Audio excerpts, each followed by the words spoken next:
there's the big go Yeah, live sounds button. good. Going live. You're live. Hello and welcome to another day in the Milky Way. Tonight we got a great show for you, and we're bringing you number 71 with my co-host David Null, Hawkeye Two Feathers. Thank you for coming. And greetings and love to everyone, despite where you may be living and the weather you may be having. Stay warm and nice and cozied up. And we love you all, and thanks for coming. Yes, thank you all for coming. I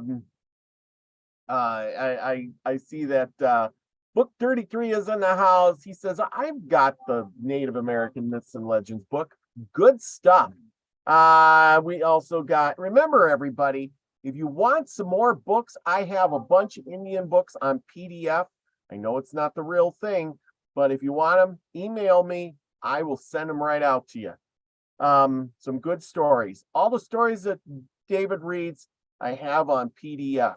It may not be like a regular book, but you can still read the books and all of that stuff too. Let me add a note to that. In though there are stories, not necessarily like fairy tales and legends. There are stories about the life of a particular Indian or a particular family. And so some of the books are dedicated to that story. So it's more than just fairy tales and all. So the books that he has sent to me, I've been reading through them, and there's all different kinds of books with different stories about Native Americans. So it's not just myths and legends. Say that twice, Dave. Tongue got tied there. Yep. Anyway, we got Elderberry says, I bought the Myths and Legends book also. I've gotten 3 books you viewed, Robert, not counting the Coyote book. Yes, that I sent him. But yeah, you know, there's all kinds of good books out there. I suggest to everybody to go out and find your own book. I keep buying books. I just bought one the other day, and I just dug into it. It's a little bitty book, and it's really old. And I'll just share a little bit of this with you. It is called Indian Biography, an historical account of those individuals who have been distinguished among the North American natives as orators, warriors, statesmen, and other remarkable characters by B.B. Thatcher in 2 volumes. This is volume 2, printed in 1832. You don't believe me? Take a look at that. 1832, boys and girls. You know, so in 1832, I wonder what, you know, I started reading in this, and this is kind of off subject that I was going to talk about, but it isn't. But it starts out in the 1600s. But I suppose if you're writing this book in 1832, the 1600s didn't seem so far away. But yeah, they were closer than we are. Yeah, exactly. It's like, oh, that happened 200 years ago. You know, it happened 400 years ago now. Yeah, it's like, yeah. But it talks about Massachusetts, Concord. It talks about Indian chiefs that I never heard of. Let's see. This one is a Squaw Sketchum. And there was another one in here that I never heard of them. Oh yeah, Lynn and Marblehead resided on Sycamore Hill near the eastern end of Lynn Beach. Who were the Sketchums of the Sangas Indians and had jurisdiction? Yeah, so you know, so anyway, it goes on about a lot of this stuff. And I mean, I only got into the first few pages, but it looks good reading. It's going to be a really cool book to, you know, just catch up on here. A ruse. Yeah, I mean, what can be in this book? You know, I mean, what yeah, but anyway, I'm just paging through, seeing names that I've never seen before. You know, Rare Indian history here, people. At least written by some of the people that I've never heard of. But anyway, And they thought they knew what they were doing.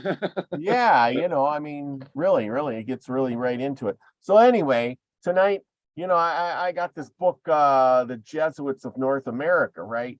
And I kind of scanned through it. Wasn't it looked too complicated a reading, but I'm gonna send it. Lucky Stone's gonna be the inheritor of this book, because I promised that to him already, but I thought I'd scan through there, and in the midst of it, I come across some interesting stuff right off the get-gat. So I had to include it in today's show. Originally, my thoughts were going to be I was going to be talking about the Thunderbird, so that'll have to be another show, which I thought was a pretty interesting topic, the Thunderbird. But I didn't find enough information on it to really make it presentable. And then I got reading this, and it's talking about the Huron Indians, the Iroquois, the tribes and stuff.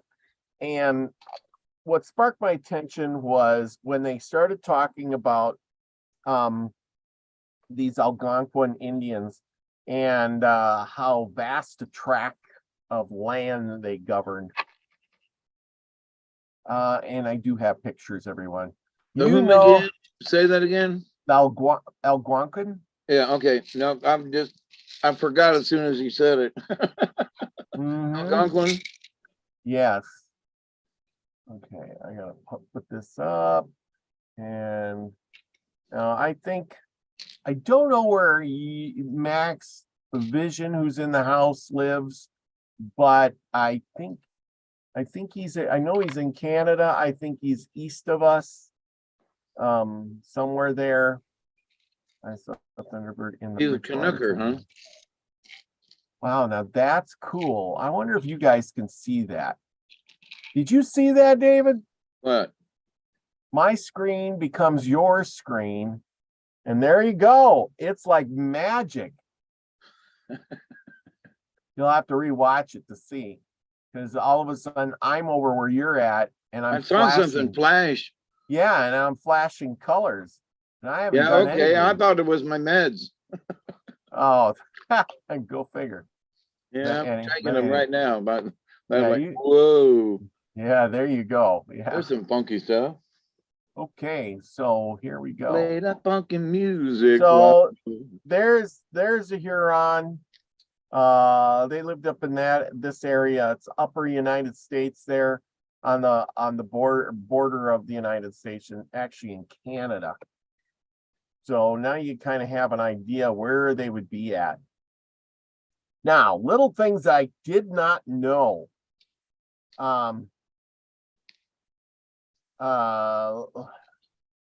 Let's see. So anyway, we're going to start off here. The vast tracts of wilderness from the Mississippi to the Atlantic and from the Carolinas to the Hudson Bay was divided between two great family of tribes, distinguished by radical differences in language. Did you know part of Virginia and Pennsylvania, New Jersey and southeastern New York, New England, New Brunswick, Nova Scotia, and Lower Canada were occupied, so far as occupied at all, by these tribes speaking various Algonquin languages and dialects. So that was like one big giant tribe there. Okay, stop share. That down. Okay, look at all the people we got coming in. We got Lucky Stone. He says he's seen a Thunderbird. Mary Wins, Max Vision, Lori Elderkin, Book 33, Michelle Can-Am Free, our love child girl. Thank you all for coming. And Elderberry, thank you. Greetings and blessings to all y'all out there. All y'all. And some of y'all, or most of y'all. Oh yeah, absolutely. These people extended over the shores of the Upper Lakes, northern waste. They held Wisconsin, Michigan, Illinois, and Indiana, and detached bands, ragged are arranged in lonely hunting grounds of Kentucky. Wow, they were everywhere. Like a great island in the midst of the Algonquins lay the country of tribes speaking the generic tongue of the Iroquois. And the true Iroquois are 5 nations. We talked about the 5 nations before. Yep. They extended through central New York from the Hudson to the Genesee. Southward lay the Andes on the near the Susquehanna. Westward to the Eries along the southern shore of Lake Erie and the Neutral Nation, also are all along its northern shore from Niagara towards Detroit. While the towns of Huron, the Hurons lay near the lake to which they have left their name. Okay. Here were the Mohicans. Okay, so despite the recent see, this is where I thought was really interesting. Now, this book is the accounts of all the Jesuits, what they account, because these Jesuits, they were sent out to be like the first scouts. The Indians didn't feel threatened by the Jesuits or the priests that would come out. You know, they just let them do their thing, and they ended up converting everybody.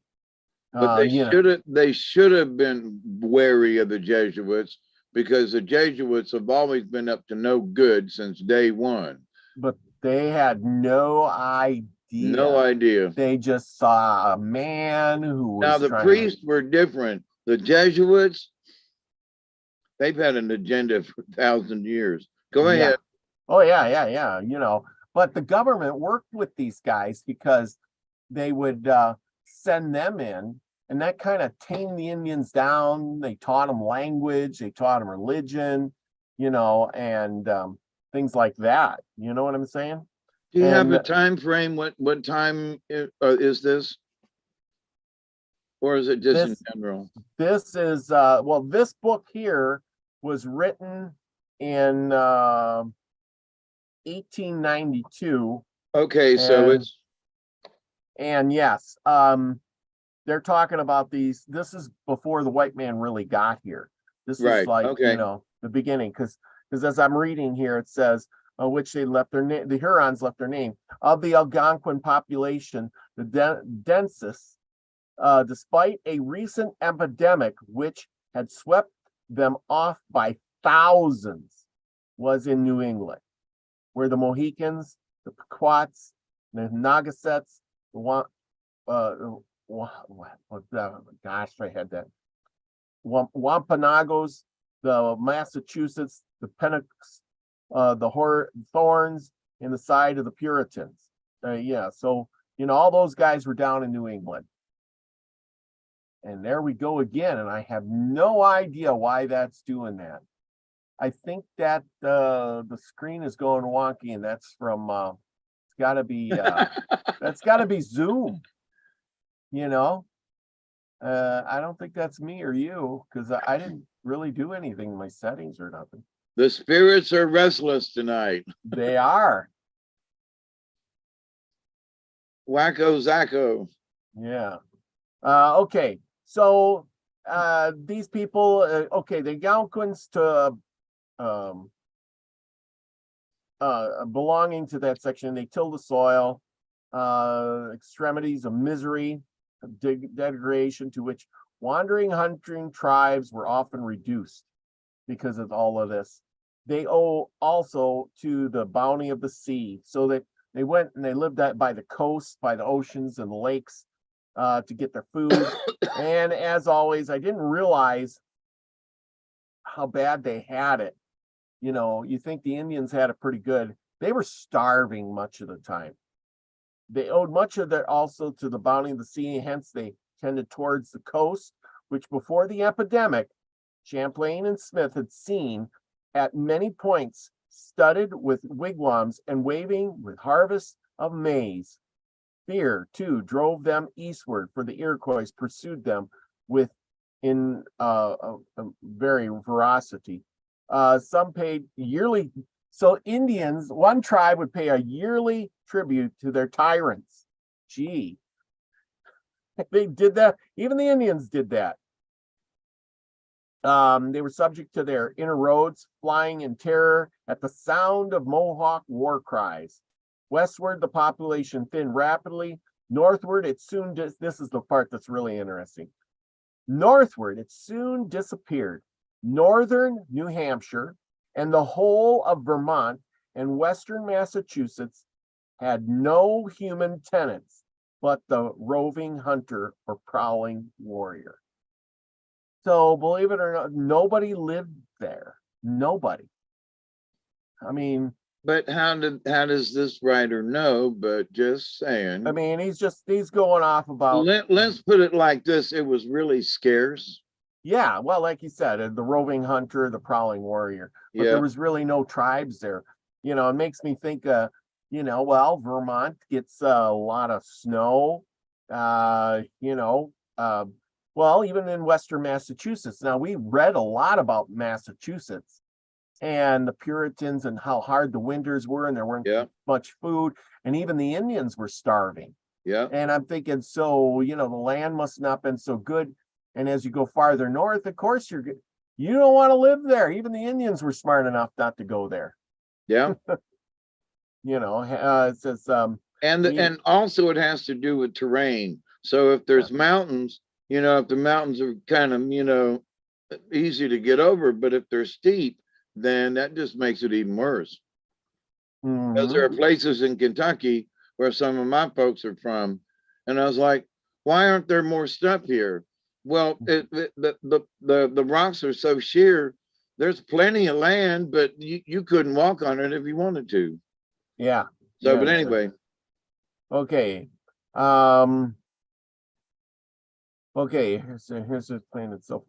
Fossil Elliot was not the Jesuit conversation. I'm going to skip over a bunch of this stuff.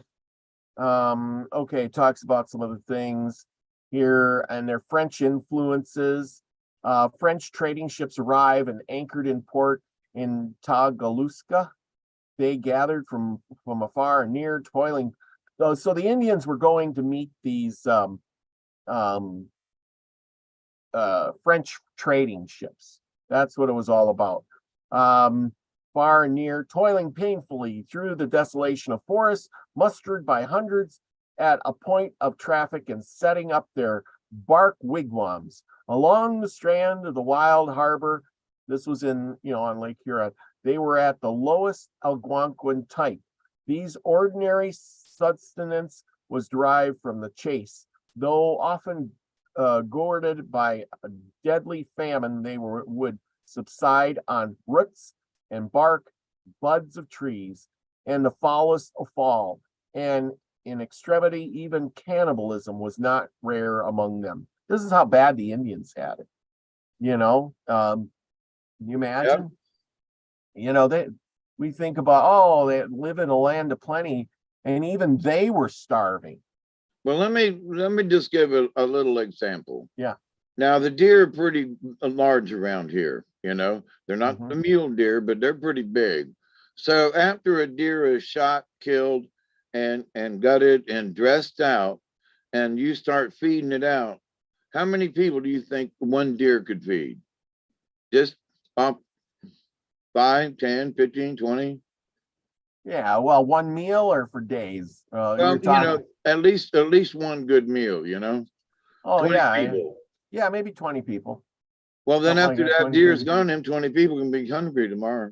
That's So right. if there was a tribe of 20 people, one deer is just one meal. Yeah. Just put that in perspective. So, they got to have at least one every other day. And then if there's 20 people sharing, they're eating the guts and skin and bone, and they're gnawing on everything they can find.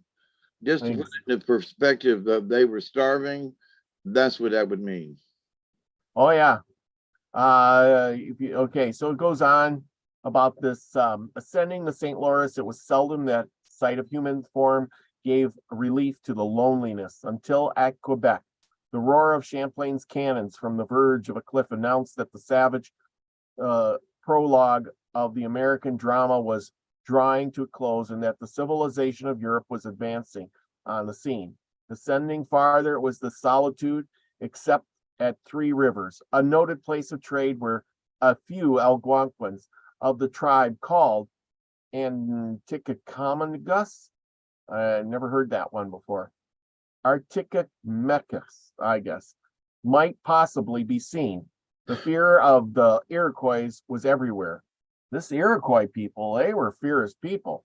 And at the voyage past some wooded point on a thicket-covered island, of whistling of stone-headed arrows proclaiming perhaps the presence of these fierce marauders. At Montreal, there was no human life, save during a brief space of early summer when the shores swarmed with savages who had come to the yearly trade from the great communities of the interior. Today, there were dances and songs and feastings. Tomorrow, all again was solitude, and the Ottawa was covered with canoes of returning warriors. Along the stream, the main route of traffic was silence. And there we go again. I know. I was watching you skitter across the screen. That's kind of funky. Yeah, I don't. It's doing it on YouTube too, and I don't know why it's doing that. The spirits love you, Robert. I guess so. And they just back me. but anyway, it's just it was the whole thing about telling you how desolate was. Desolate, no food. You know, they got together at certain times of the year. You know, anyway, so the Hurons, this is what we're going to go. I got sharing too with these guys. What are your Hurons? Yeah. We're here on Tuesdays. Yeah, Hurons. Huron. Okay. Oh, shame on me. Then that's a good picture back, that last one. Yeah, we're going to talk about that in a second. Oh, you better. Yeah. So here you got Go ahead. This is the Iroquois. So as you notice here, he's with the typical club. Yeah. Is what do you call that? Their stick, cooing stick or whatever. You know, you hit him with your, and then he's got his tomahawk. A couple of them here. He's decked out.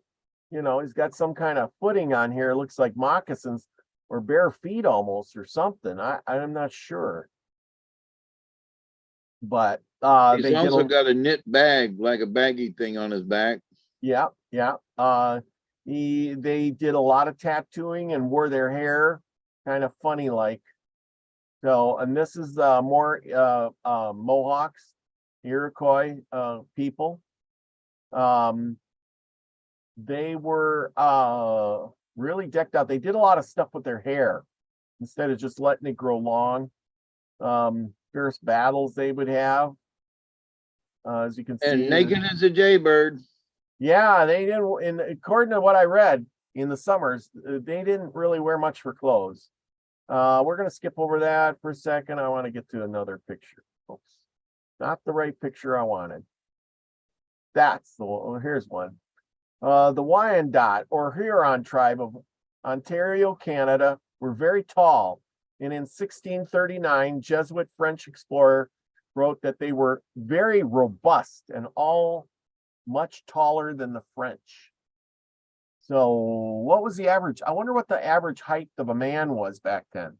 5'10" or something like that. 5'10" would have been tall for some of them French guys. Yeah. So what? Over here, if somebody was 6 foot, they'd almost look like a giant to them. Maybe these guys were 6 foot, and yeah, they probably looked tall. And I've met some of the Lakota, and one guy was 6'6", and he was as big as a bear, and they called it, his nickname was Bear. Huge man. Yeah. Would not want to mess with him under any circumstances. Yes. Let's see. So these are I would say the average, if the tallest could have been 6 foot as far as the French were concerned. But I was amazed at some of the movies and things, and you see how tall the armor is and the stuff in a movie. And you see an actor from like America compared to those in England or France, and they're a good 2 or 3 inches shorter. Oh yeah. The French and the English both. A wiki. Oh yeah. Okay, so we're gonna start out here. So here's the French coming, or people coming, and they're making peace with the Indians. This is where the Jesuits started out. Let's teach them. Let's teach them all about God. You can see the looks on some of these Indians with his arms crossed, like bullshit. You know? Well, and not only that, these guys in the front are looking like, what? Yeah, what's this guy talking about? What's he talking about? Anyway, Fire and brimstone. That's what he's talking about. probably. Uh, and anyway, okay, back to what we were talking about. Okay, Hurons. 2 centuries have elapsed since the Hurons vanished from this ancient seats, and their settlers on this rude solitude and perplexed, wandering over the relics of the lost people. Yep, so they kind of disappeared. Seems a virgin forest, an axe, and a plow brings strange secrets to light. Huge pits, close packed with skeletons and disjointed bones, mixed with weapons, copper kettles, beads, and trinkets. Not even the straggling Algonquins who linger among the scene of Huron prosperity can tell their origin. So where did those all come from? That's the big question. Vikings. Probably, because where did they get the copper weapons, with weapons, copper kettles, beads, and trinkets? And yet, when the French came, the Indians were all about trading for the copper kettles and for the trinkets and things like that. So why did they have them before the French got there? That was a big question in my head. Yet an ancient worm-eaten pages between the covers of brim parchment, the daily life of this ruined community and its firesides, its festivals, its funeral rites, and painted and with a minute and vitality, whatever. The ancient country of the Hurons is now the northern and eastern portion of Smoke County, Canada. West is the embraced within the peninsula formed by the, I'm going to mispronounce this, the Nagawasa and the Machadish,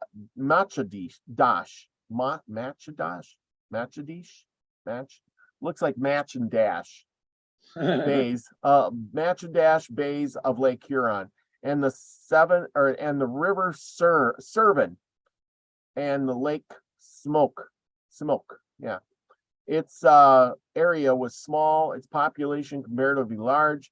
In the year 1639, the Jesuits made an emulsion of all its villages and dwellings and families. This result showed 32 villages and hamlets with 700 dwellings, about 4,000 families and 12,000 adult persons, or a total population of at least 20,000. The region whose boundaries we have given was an alteration of meadows and deep forests interlaced with footpaths leading from town to town. Of these towns were some fortified, with greater number were open and defenseless. They were of construction common to all tribes of Iroquois lineage, and particular to them. Nothing similar exists in present day. They covered space of from 1 to 10. We're talking about their village now. And I thought that's why I'm reading this, because they had quite the village. They covered a space from 1 to 10 acres. The dwellings clusterings together with little or no pretension to order. These singular structures were about 30 to 35 feet in length, and breadth and height were, but many were much larger, and few were prodigious length. In some of the villages, there were dwellings 240 feet long, though in breadth and height they did not much exceed the others. In shape, they were much like an arbor overarching a garden walk. Their frame was of tall and strong saplings, planted in double row to form the two sides of the house, bent till they make the lash together at the top. To these other poles were bound transversely, and the whole was covered with large sheets of bark of the oak, elm, spruce, or white cedar, overlapping like shingles of a roof, upon which, for their better security, split poles were made fast with cords of linden bark. At the crown of the arch, along the entire length of the house, an opening of a foot wide was left for the admission of light and the escape of smoke. At each end was a close porch of similar construction, and here were stowed caches of bark filled with smoked fish, Indian corn, and other stores not liable to injury from frost. Within, on both sides, were wide scaffolds, 4 feet from the floor and extending the entire length of the house. Like the seats of a colossal omnibus, these were formed of thick sheets of bark, supported by post and transverse poles, and covered with mats and skins. Here in the summer was the sleeping place of the inmates, and their space beneath served as storage of their fire. Inmates, yeah, and space. You know, so he's like, inmates. That's what they were. Well, I guess in all respect, they, kind of was like an inmate. So here's a picture of their house. I do have one, birch bark covered. I think I got one in here like this. So this would be their village, and as you can see, down the center of it, you got all these holes, and they made these buildings any which way. It says it didn't matter. They just put them up. This is a good spot. It's going here. As you can see by some of this construction where they have this framework, and then they're placing all the bark over the top of them, and just sticks and bark. And they did make a perimeter barrier. Some of the places did. Can I make a note about the villages? Yes, go ahead.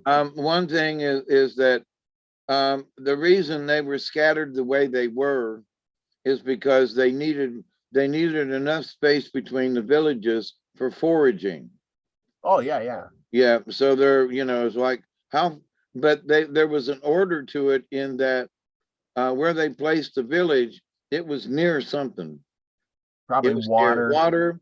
It could have been near, there might have been roots and turbers nearby. There might have been natural weed or something growing. So they positioned those, they might have been haphazard with their houses, but they knew where the village was going. Oh, yeah. Okay, here we go. The fires were on the ground in the line down the middle of the house. Each sufficed for 2 families, who in winter slept closely packed around them. Above, just under the vaulted roof, were a great number of poles, like the perches of a hen roost, and here were suspended weapons, clothing, skins, and ornaments. Here, too, in harvest time, the squaws hung the ears of unshelled corn till the rude abode, through all its length, seemed decked with a golden tapestry. In general, however, its only lining was thick coating of soot from the smoke of the fires, with neither draught chimney nor window. So pungent was the smoke that it produced inflammation of the eyes, attended in old age with frequent blindness. Another annoyance was the fleas, and a third, the unbridling and unruly children. Privacy there was none. The house was one chamber, sometimes lodging more than 20 families. Well, people, think of how good you got it when you don't have to live with 20 other families in a place where there's no privacy, nothing. I mean, mom and dad are doing their thing. They did hang separator things in their teepees. So it was one long one, but they did have separators, but it was still one great big long room. And something else, the use of the word squaw. Squaw is a white man's name. Yes. The Native Americans would never refer to their wife or wives as squaws. That is a white man's term, and it was presented years ago for it was the Indian women who had lost their men who hung around the fort and would sell themselves. The native folk, any woman who hung around the fort for whatever reason, whether she had, was a whore or not, that didn't matter. It was because she was moving towards the white man's way, and but the squaw is a very bad. Don't say it around an Indian. Okay. So, but in that description, it should have been wives or something. His wife, Oh, yeah. or whatever, but not squaw. Okay, I shut up. Okay. Oh, okay. Yeah. Anyway, something about the smoky conclave spectacle, vistal of fires, lighting the smoky conclave of the bronze groups encircling each other, cooking, eating, and gambling, or amusing themselves with idle time. Shriveled up squaws, or yeah, we should call them squaws, hideous with 60 years of hardship, bristly old warriors, scared with Iroquois war clubs, or scarred with Iroquois war clubs, young young people whose honors were yet to be won, and so on. Restless dogs, everything. Now, anyway, they painted each other with wild features of vivid light. We're going to skip to this part. The fortified towns of the Hurons were all on the side exposed to the Iroquois incursions. The fortifications of all this family of tribes were, like their dwellings, in essential point alike. The situation was closely favorable to defiance, and the bank of a lake, a crown of difficult hill, or a high point of land at the fork of the convoluted rivers. They had a ditch several feet deep, was dug around the village, and the earth thrown up on the inside. Trees were felled by the alternate process of burning and hacking. The burnt part with stone hatchets and by similar means were cut into lengths to form parasides, or something. Anyway, these were planted on the embankment in 1, 2, or 3, or 4 concentric rows. Basically, they're building a fort. Those of each row cling towards those of the other rows until they're intersected. The whole was lined within to the height of a man with heavy sheets of bark, and at the top were the palisades crossed with was a gallery of timber for the defenders, together with wooden gutters by which streams of water could be poured down on fires kindled by the enemy. Magazines of stone and rude ladders for mounting the rampart, complete with provisions for defense.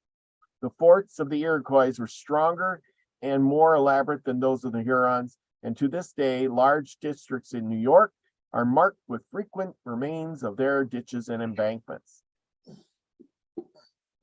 Among these tribes, there was no individual ownership of land, but each family had, for the time, the exclusive right to as much of it as he saw fit to cultivate.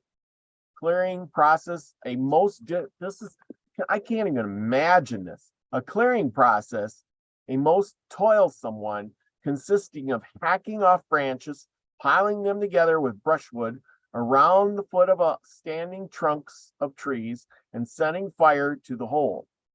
The women worked with their hoes of wood and bone among the charred stumps, sowed their corn, beans, pumpkins, tobacco, sunflowers, and Huron hemp.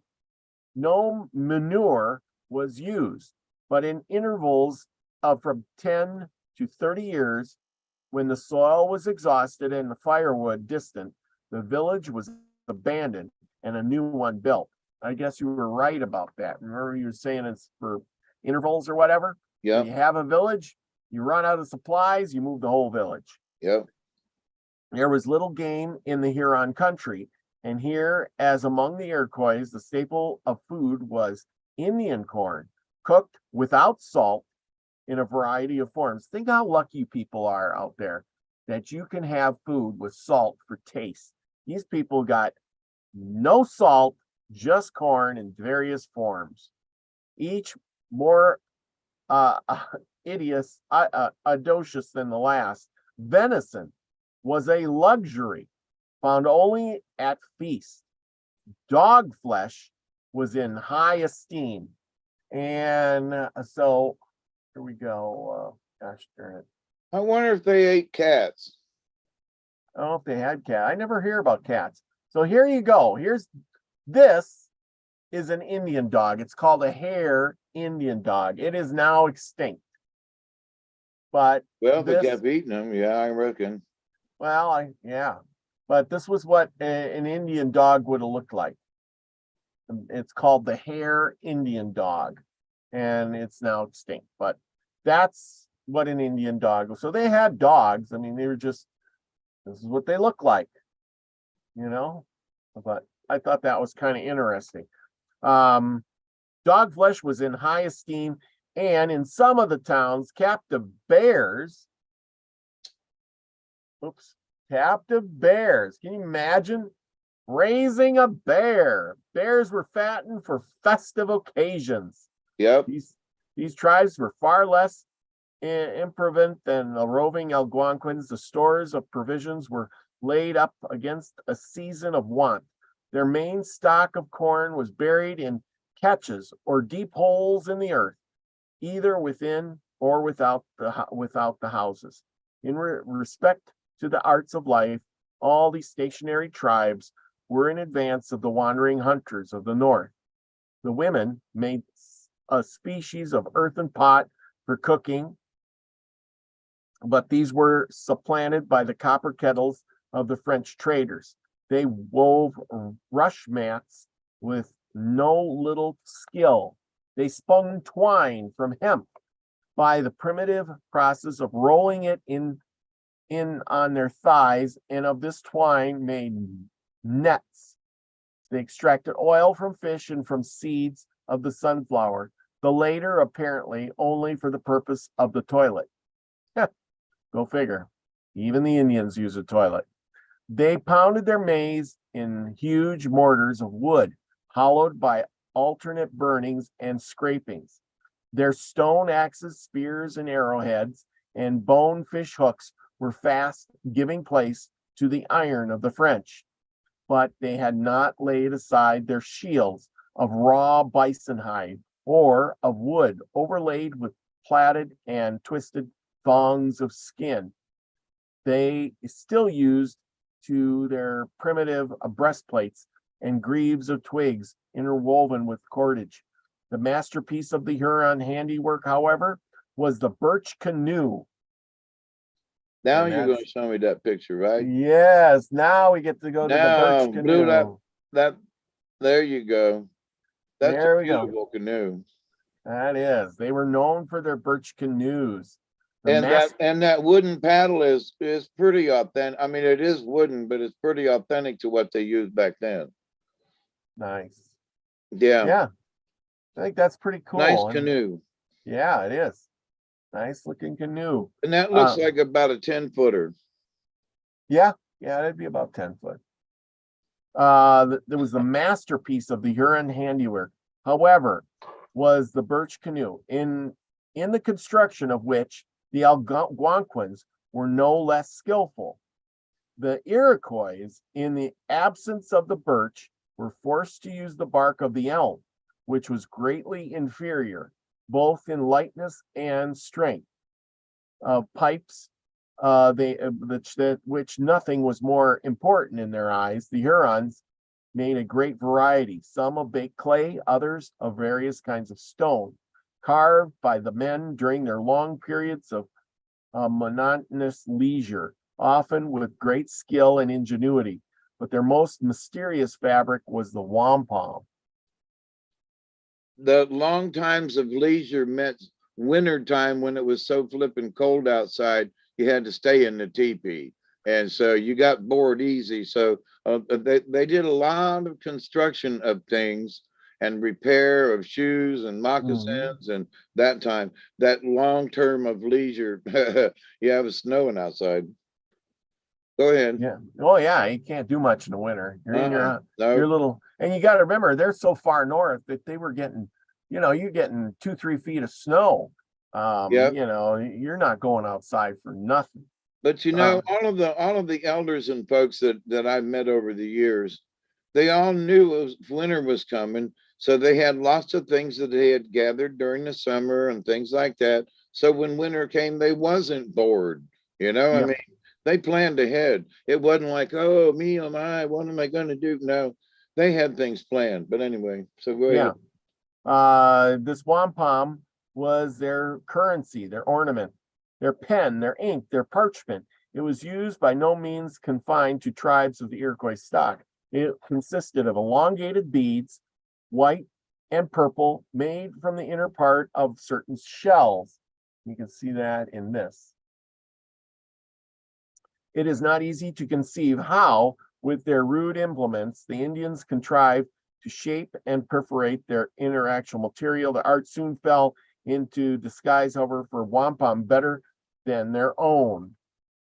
They would get a really hard stick and work it so they would open up the hole in the shell.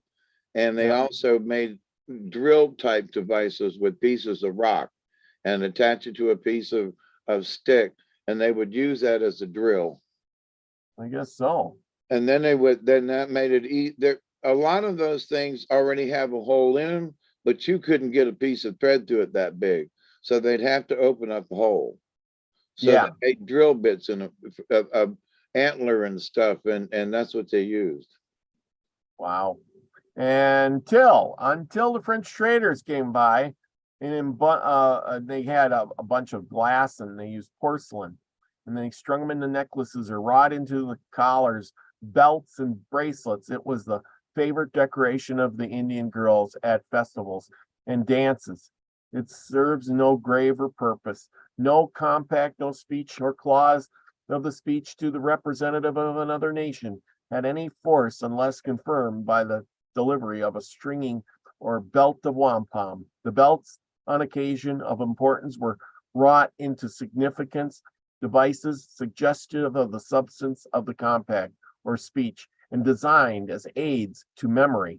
To one or more old men of the nation was assigned the honorable but numerous of the keepers of the wampum, in other words, of the national records, and it was for them to remember and interpret the meaning of the belts. The figures on the wampum belts were, for the most part, simply mnemonic. Something.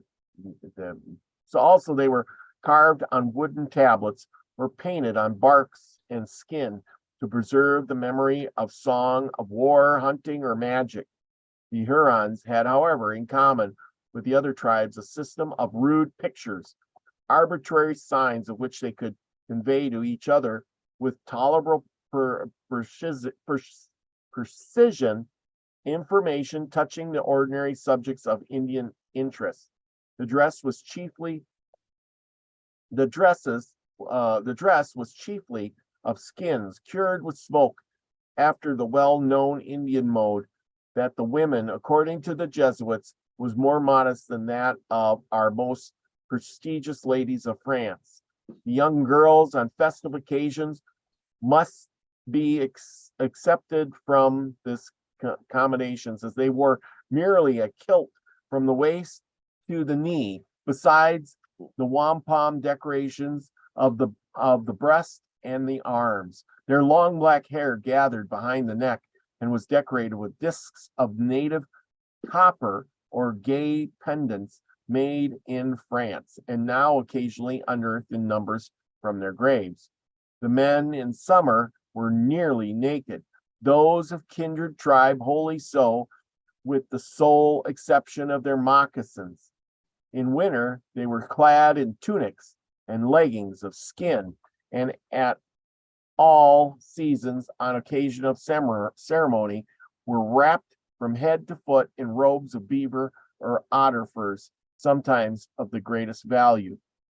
On the inner side of these robes were decorated with painted figures and devices or embroidered with dyed quills of the Canadian hedgehog. So I think I got some.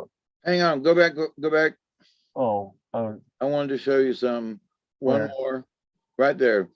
Go back, Oh, please. Now zoom in. Yeah, I want to show that those are shells and things, but in the Plains Indians, they made things like that out of different bones out of the antelope and the buffalo, and they cut them. And the breastplates of the Plains Indians, like the Lakota, those are all pieces of bone linked together in the same manner. But so because they didn't have shells in the Plains Indians, but they used the same manner, and I just want to use that as an example. Okay. oh yeah. Done. Well, here they are. You can see they're wrapped in with. They put paintings on their robes, and their breeches and whatever. Anyway, And see what's if you'll zoom in a little bit more to the left. See, zoom into what he's got on his down the other way. See what's on his one of those the pictures. Go back up. See those pictures of a war in battle. yeah. So they're not just pictures. There, ooh, look at that. There it goes again, Robert. Oh yeah, there we go again. Flash, flash. But anyway, so if he's a chief or whoever he is, it shows how many battles he's been in and how many counting coups and so forth. And that's how he was recognized by not necessarily decorations, but his achievements. Yes, I agree. That's pretty cool. That is pretty cool. Cool. I'm back. All right, there you are. Hurons were equal or surpassed by some of the Algonquin tribes. They wore their hair after a variety of grotesque and startling fashions, with some of it in loose or one-sided, tightly braided on the other, with others close shaved, leaving one or more long and cherished locks. As you can see, this guy, he's shaved most of his head. This one's got long hair. He's got his hair up in a thingamabob. Yeah. Okay. When in full dress, they were painted with ochre, white clay, soot, and the red juice of certain berries. They practiced. Anybody know what ochre is? It is a red clay. Oh, it's a red clay. Yep, ochre. Okay. With ochre, white clay, soot, and the red juice of certain berries. They practiced tattooing, sometimes covering the whole body with indelible devices. When of such extent, the process was very severe, and though no murmur escaped the sufferer, he sometimes died from its effects. Now we go on. What was the female life like? Female life among the Hurons had no bright side. It was a youth of license, of age, of drudgery, despite an organization which, while it perhaps made them less sensible of pain, certainly made the less susceptible of passion than higher races of men. The Hurons were notoriously dissolute, far exceeding in this respect the wandering and starving Algonquins. Marriage existed among them, and polygamy was exceptional. But divorce took place at the will. Acceptable or acceptable? Exceptional with an AL at the end. Wow. Okay. Exceptional. But divorce took place at the will or caprice of either party. A practice also prevailed of temporary or experimental marriage, lasting a day, a week, or more. The seal of the compact was merely the acceptance of a gift of wampum made by the suitor to the object of his desire or his whim. These gifts were never returned on the dissolution of the connection, and as an attractive and enterprising damsel might and often did make 20 such marriages before her final establishment, she thus collected a wealth of wampum with which to adorn herself for village dances. This provisional matrimony was no bar to a license boundless with apparently universal attended with no loss of reputation on either side. Every instinct of native delinquency quickly vanished under the influence of Huron domestic life. 8 or 10 families, often more, crowded into one undivided house where privacy was impossible and where strangers were free to enter at all hours of the day or night. Once a mother and married within reasonable permanency, the Huron woman from a wanton became a drudge. In March and April, she gathered the year's supply of firewood. Then came sowing, tilling, and harvesting, smoking fish, dressing skins, making cordage and clothing, preparing food. On the march, it was she who bore the burden. For in the words of Champlain, their women were their mules. The natural effect followed. Every Huron town were shriveled hags, hideous and despised, who in vindictiveness, ferocity, and cruelty far exceeded the men. The men fell the task of building the houses and making weapons, pipes, and canoes. For the rest, their home life was a life of leisure and amusement. The summer and autumn were their seasons of serious employment of war, hunting, fishing, and trade. There was an established system of traffic between the Hurons and the Algonquins and the Ottawa and Lake Nipissing. And the Hurons exchanged wampum, fishing nets, and corn for fish and furs from various relics found in their graves. It may be feared that they also traded with tribes of the upper lakes as well as with tribes far southward towards the Gulf of Mexico. Each branch of traffic was a monopoly of the family or clan by whom it was open. This might be and could punish interlopers by stripping them of their possess unless the latter had succeeded in reaching home with the fruits of their trade.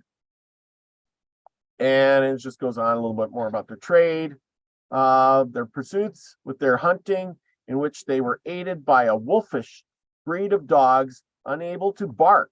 Now listen to this. This is kind of interesting.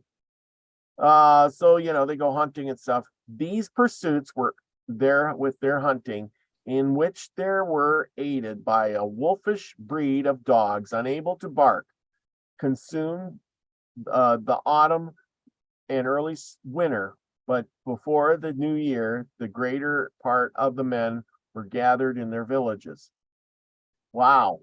So these dogs we were talking about, they probably couldn't bark. Wow. I wanted to go back to something where you said, well, never mind, I forgot. Anyway, yeah. So the girl that, who gathered all the wampum, did that mean she was a loose woman? No, it said it didn't matter that if she did that or not, that was acceptable by both parties. I know, but women. I mean, if she collected all that wampum and she got married for a couple of days, that sounds like a hot time at the OK Corral. Yeah, it almost. Never mind. But I mean, I'm just wondering, did that make her a loose woman? Yeah, it almost sounds to me like a a loose titled way to say I'm a prostitute, but I'm really not. So we'll bend the rules. We'll just get And married I'm a high priced one at that. yeah, we'll She get was the madam married of her for own house. Now, I'm not trying to yeah. suppose that, but in listening to it, I was like, wait a minute, that sounds, It okey does. doke. I mean, I guess it's a way for a woman to work a little bit, make a few bucks. Just So whatever it is, it was just the way it's worded, and whether it was up front, and if everybody agreed, okie dokie. mhm. There were a lot of tribes who, if the men died, the women would offer their husbands to the women so they didn't dry up.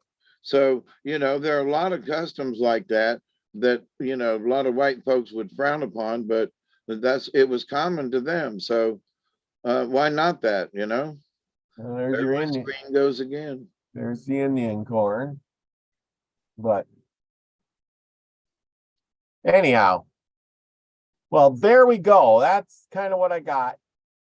Let's see. Mark the Arc Sparks in the house. Jargo. Now I can see my screen. I had my thing over it then. A lot of interesting things. Yes, sir. Joanne Dancing Gypsy. Thank you for Oh, haven't seen coming. her in a while. Yeah, Is and Johan? yep. Yeah, I haven't seen him in a while. Howdy, y'all. Pa Joe's here. Barkless dogs. Yes. The barkless dog is extinct. It's called the hair dog, apparently. Well, so how are Barkless. they going to alert you that there's something out there? I mean, Well, think about it. Indians I probably did. had, I was like, how are they going to let? yeah, but still, they probably had all these dogs running around, and you know how dogs are. They're barking at everything. Oh my gosh, I can't imagine. We got 25 dogs in our compound here, and a deer walks by, and I got 25 dogs barking at it all night long. We can't get to sleep. Yeah, I understood. But when I first moved up here to South Georgia, there were a lot of coon dogs. And man, on the weekends, these old timers would go out down in the swamp and turn them coon dogs loose, and to hear them dogs bay, oh, oh, and just up and down in the swamp at night. There's something to that. But anyway, I understand. Yeah. All I can say is from reading all that, I can tell you that those women must have been tough, tough women. Oh, they You had know, to been. they had to do all the work, and the guy, well, yeah, the guy built the house and he had to go hunting and he had to go, but still, the woman is doing all the work, the cooking, the cleaning, the sewing, the gathering of wood. We're gonna move. Hey, we're moving. You pack up all your stuff, and And I will here's walk. And here's Jeez. the thing too, when the guys went out on a hunting party or a war party or whatever and left the women and children at home, then women know how to use a bow. They know how to use a club. They weren't stupid, they protected the home front. So that, they could kill a deer if they needed to, but the men on the other hand, they might not have been able to do some of them women things, you know, just, Possibly. just saying. Okie Yeah. dokie. Well, anyway, I hope that was interesting about the Huron Indians. I mean, all I can say is they had it rough. Very little food, venison, we think is just everywhere. But I keep saying, and then I hate to say is about what was I gonna say? About if anything would ever happen in the world as we know it, right? And there was a shortage or there was no food in the store, there would be a shortage of venison really quick. Really quick. Yeah, because everybody around has a gun, and they would go out and poach a deer or whatever they need, because you're starving and you see a deer out there. What are you going to do? You're going to starve to death and let the poor Bambi go? No. A gentleman showed up today, my physical therapist, and he saw my 22 rifle over there in the corner. And he was like, use that for squirrel hunting. And I go, he said, we ain't got no rabbit anymore. And that's true. And he goes, I'll tell you what, squirrel hunting, it ain't for everybody. And them squirrels will get you. And that's absolute truth. if you don't know how to squirrel hunt, you're just traipsing through the woods. You got to sit down and be quiet and don't move. And I mean, don't move. And people can't do that. Yeah. But a squirrel can see you from a half a mile away. Yeah. No, the thing is you walk through the woods and you're not squirrel hunting, that squirrel will come right out and walk right in front of you. But if you're carrying a gun, that squirrel, he knows it. He can, I swear they can just smell the gun. Ooh, there's a gun there. Hide. And I don't have a right. I mean, mine's a 22 pump action, but it's a high velocity, but it's a gun nonetheless. Yeah. But you know, and it makes a loud popping sound, but it's nowhere near like a 22. No. But it is a 22. But I'll tell you what, you like you say, Robert, you walk back there, they're gone. Yes, yes. Even where you know, when you think you know where they are. Well, and yeah, and can you imagine trying to, hunt squirrels or whatever? When all you got is a bow and arrow, or yeah, right. You need to learn how to trap. Yeah. And then you catch something that's still alive and trying to get away, and then you got to club it to death, And it's like, oh, what am I going to do now? Well, and the thing is that, so for the first week or two, you've hunted within, a half a mile of where you're living. There ain't no, you done weeded, there ain't nothing left. Now you travel. And that's if you're good. So it was not easy for them folk, Yeah, you weren't a tribe of 100 or something. They went traveling. They had to. Well, I don't think it's on my end. Huh? I says, I don't think it's on my end. I don't know why it keeps doing that. There we go. It's back. Huh. Anyhow. Ghostbusters. Yes, it is. It's our entertainment, people. Entertainment for tonight. Anyway, but that's the thing. You're right. That's why you don't see or back in those days, every picture I've ever looked at, you don't see large, overweight Indians. No. Do you notice that? They're all tall, thin, slender. I mean, I've been reading about more and more, and every time I'm reading about it, they're talking about chiseled and muscular and grizzled. Yes, exactly. Grizzled. They're eating berries. They're eating a little corn. They're eating some whatever, and a little bit of meat that they get, from squirrels, rabbits, fish, things like that. Once in a while, a dog or bear or a little bit of venison. They made jerky out of all kinds of stuff.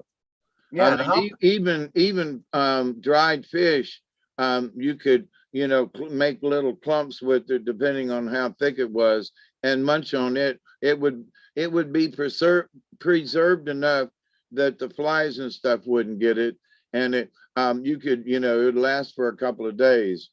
So they had ways of preserving things very simply, like smoking it over the fire. Well, I'm going to eat all but this little portion of fish and set it to side and it dry up and put it in your pouch and eat it later. I've done that on the river. So yeah. But yeah, anyway, it's the whole thing. Mark the Ark says, I don't eat animals anymore, so people forget about it. Well, I'll tell you what, when there's nothing to eat, you're going to think that animal will be chopped tasty good. Hopefully, in your lifetime and mine, we will never have to worry about that. That's right. But I'm going to tell you what, it is so hard to provide vegetables for yourself during the summertime, wintertime, etc., without failure, because there are bugs, there's weather, there's drought, and it's the different times of year. So the further north you live, the harder it is to survive, you know, as far as seasons go.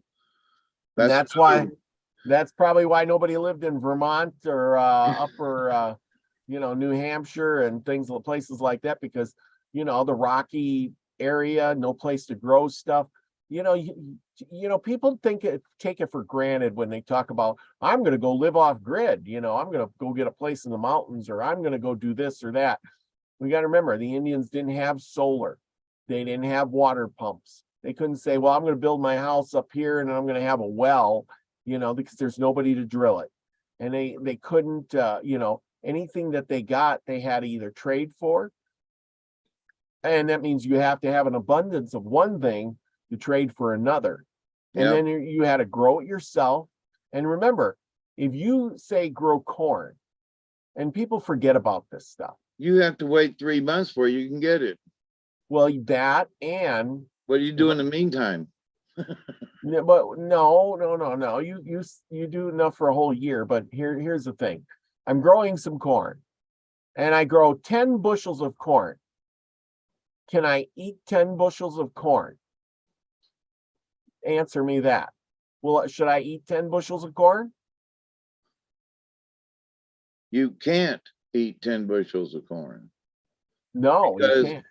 Because you have to have some to plant. That's right. Boy, you are right on top of. See, I knew that wisdom comes out. That's right. You may only be able to eat 9 bushels of corn, because that last bushel, or 8, yeah, because depends on how you sow it. Yeah, and the last bushel, you need to plant to regrow the corn. And so you always have to hold back and save some to replant. So you can't eat it all. Even though you're starving to death, you're thinking, that last bushel of corn looks pretty good, but I got to wait till, so I can plant it to live again. Well, see what I was talking about, about the 3 months. So you've planted the corn that you saved to plant the corn, but by that time, your store's starting to run out.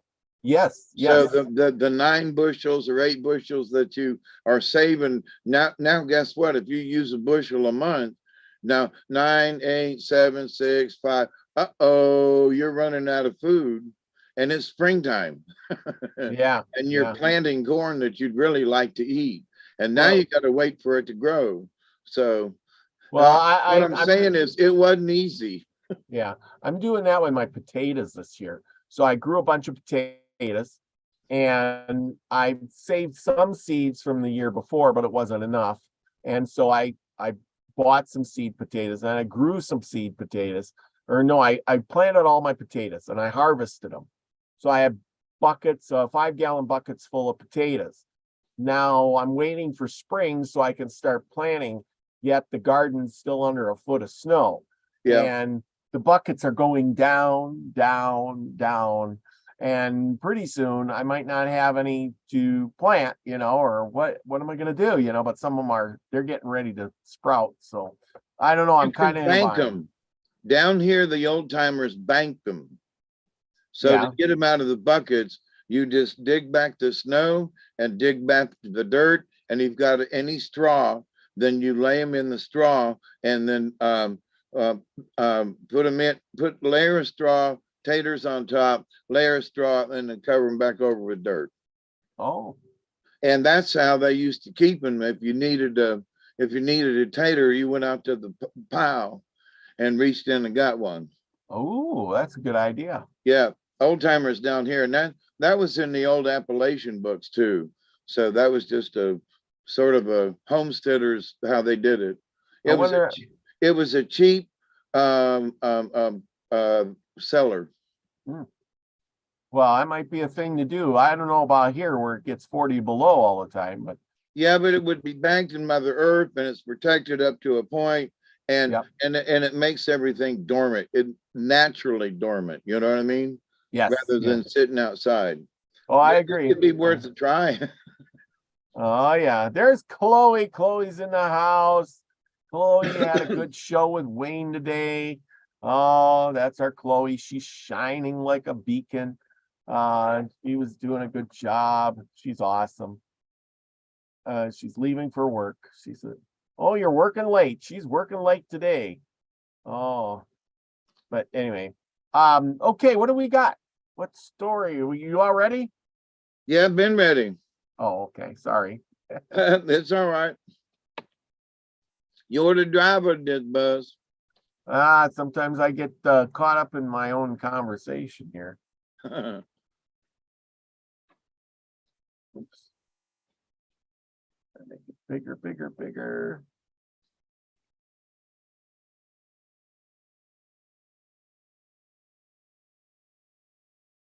White clouds visit to the sun prince. Nice. Oh, come on. Huh. You good? Take it out of full screen for a second. Yeah. I wanted to get my story up. Okay, Oh. go ahead. Okay. All right, go right back. I'm ready. All right, there we go, everyone. Hope you all enjoy. Here's the story for the night. I love it. I love the story. Yep. Let me get a little drink here. Clear my throat. I'm much better this week, y'all, and my voice is a lot better. Last week I could barely speak. Well, you didn't read a story last week. You just did the card.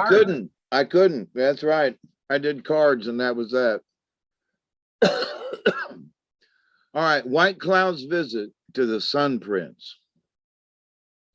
Once upon a time, when there were no large cities in the Western world, all the land being forest or prairie, 5 young men set out to hunt.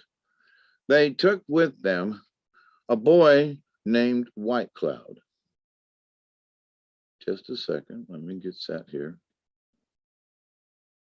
He was only 10 years old, but he was a swift runner and his sight was keen. So there were many ways in which he was useful to them. They started before daylight and had traveled a long way when, on reaching the top of a high hill, the sun suddenly burst forth. The air was free from mist, and there being but a few trees or tall bushes near, the brightness dazzled them as it had never done before, and they exclaimed, "How near it is!" Then one of them said, "Let us go to it," and they all agreed.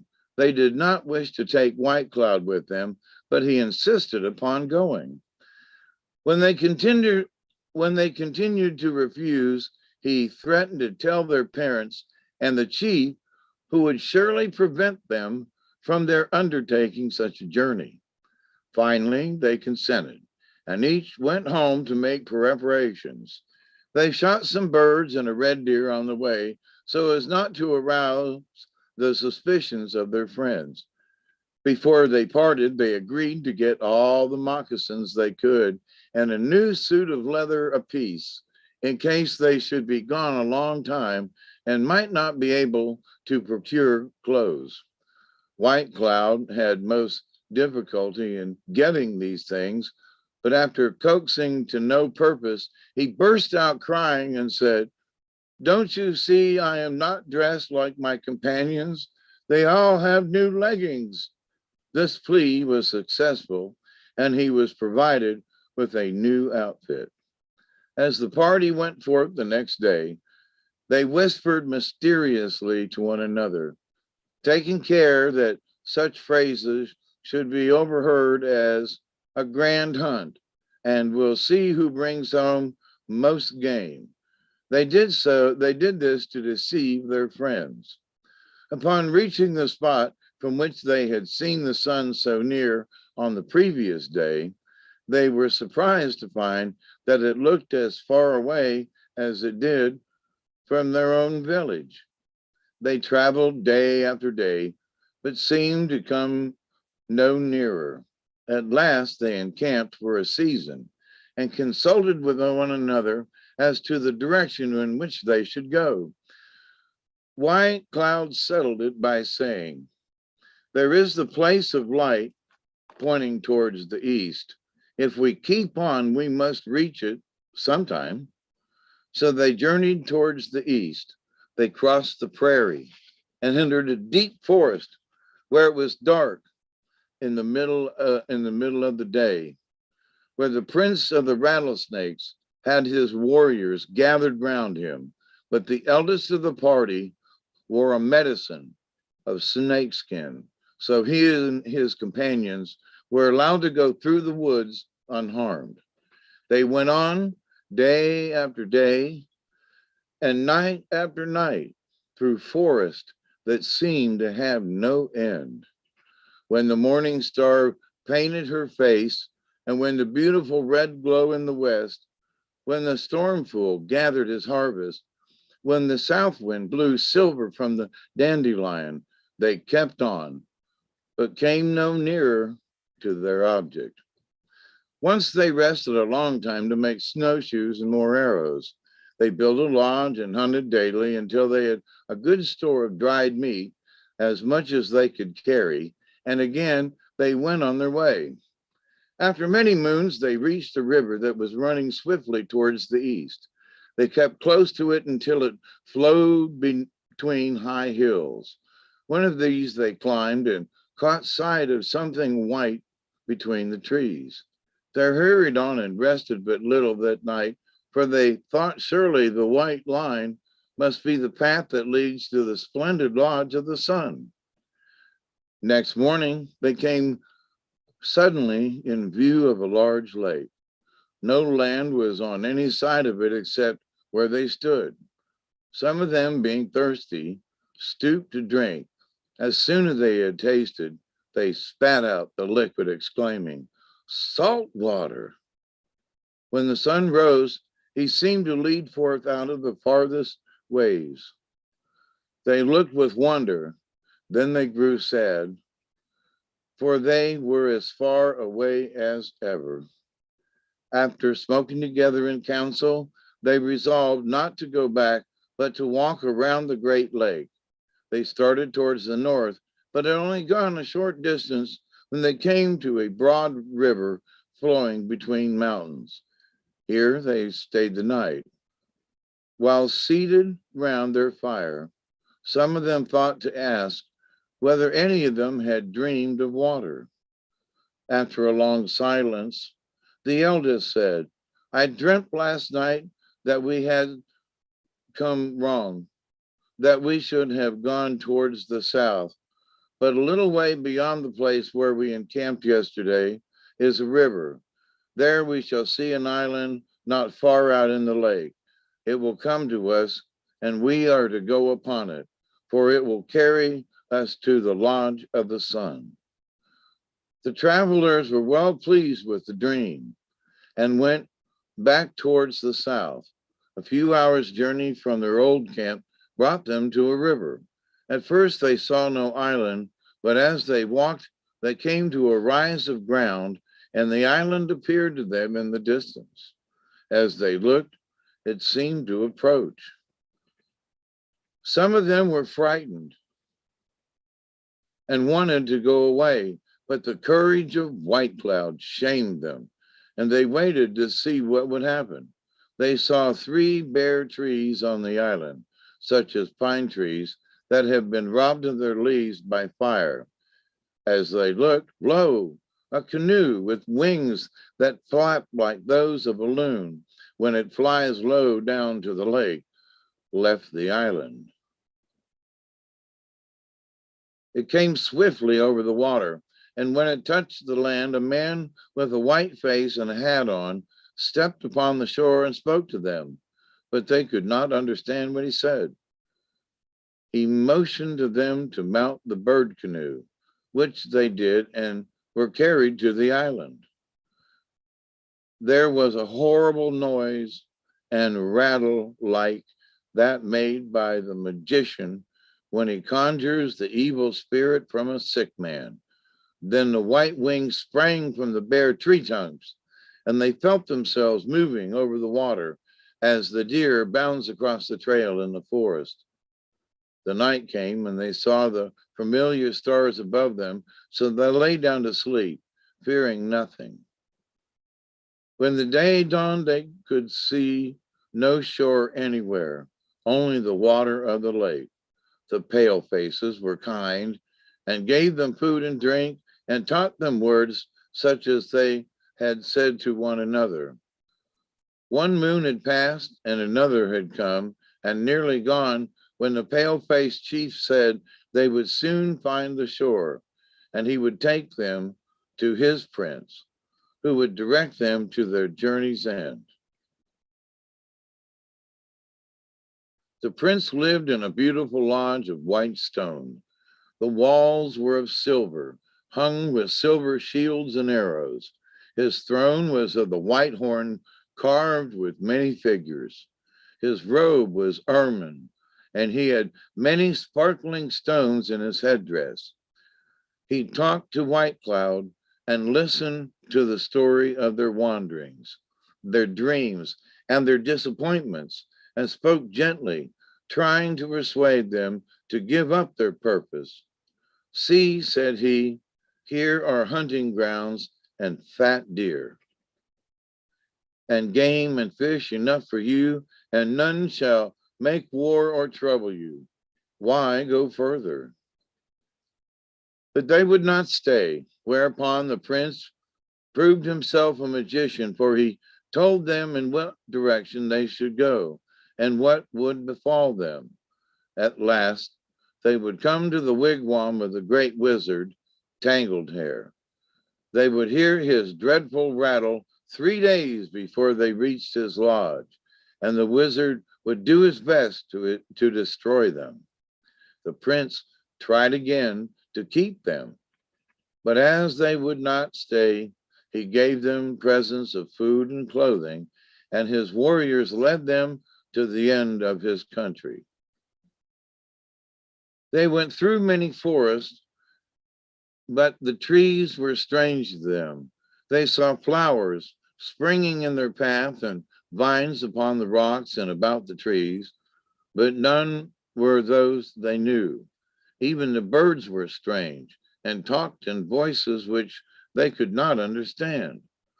But all this made them believe they were getting nearer to the Sun Prince. After many moons, the clothing which the Prince of the Pale Faces had given was worn out. So they put on their leather dresses again. Hardly had they done this when they heard a fierce rattle and knew that they were near the wigwam of the wizard. The noise was dreadful and seemed to come from the center of the earth. They had traveled far that day. The ground had been rough and stony, and in many places covered with water through which they had been obliged to wade. They lighted a fire and sat down to dry their clothes and to rest. The noise of the rattle continued and increased so much that they broke up their camp and went toward the place which they knew must be Tangled Hair's lodge. It was not a wigwam, but a lodge with many fireplaces, and it had eyes which glared like their campfire. Two of the travelers wished to go back or to try to get around the lodge, but White Cloud said, let the wizard see who we are no cowards. So they went up to the door. There they were met by Tangled Hair himself, who said, welcome, my grandsons. When they were seated in his lodge, he gave each of them some smoking mixture. And as they sat and smoked, he said that he knew their history and had seen them when they left their village. He took the trouble to do this so that they might be believed that he was about to say, I do not know that all of you will reach your journey's end, though you have gone 3/4 of the way and are very near the edge of the earth. When you reach that place, you will see a chasm below you and will be deafened by the noise of the sky descending upon the world.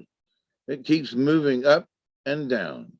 You must watch, and when it lifts You will see a little space. You must leap through this, fearing nothing, and you will find yourself on a beautiful plain. The wizard then told them who he was and that they had no need to fear him if they were brave men. He was not permitted to help weak men and cowards. When the first arrow of daylight came into the lodge, the young men started up and refused to rest longer. So Tangled Hair showed them the direction they were to take in going to the edge of the world. Before they left, he pointed out a lodge in the shape of an egg standing upon its larger end and said, "Ask for what you want, and he who lives in that lodge will give it to you."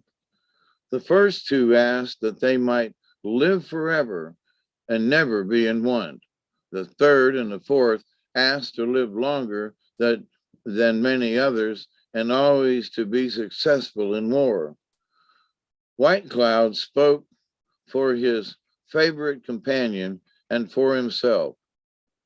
Their wish was to live as long as other braves and to have success in hunting, that they might provide for their parents and relatives. The wizard smiled upon them, and a voice from the pointed lodge said, "Your wishes shall be granted." They were anxious to be gone, more especially when they found that they had been in Tangled Hair's lodge not a day, as they had supposed, but a year. "Stop," cried Tangled Hair, as they gotta skip a page.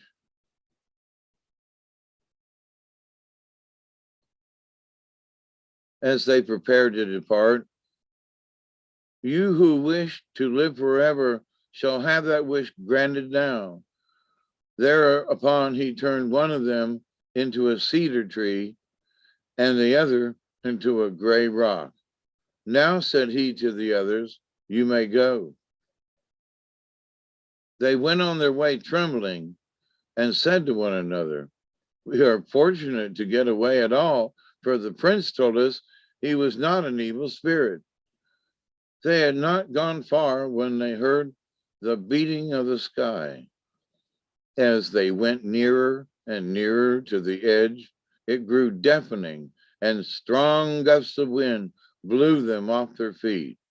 When they reached the very edge, everything was dark, for the sky had settled down.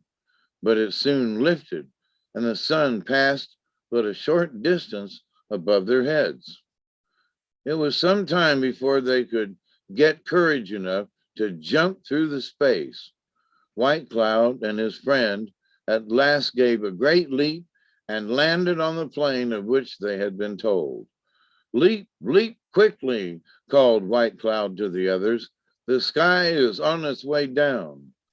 They reached out timidly with their hands, but just then the sky came down with terrific force and hurled them into the chasm. There they found themselves changed into monstrous serpents, which no man could kill, so their wish was granted. Meanwhile, White Cloud and his companion found themselves in a beautiful country, lighted by the moon. As they walked on, all weariness left them, and they felt as if they had wings.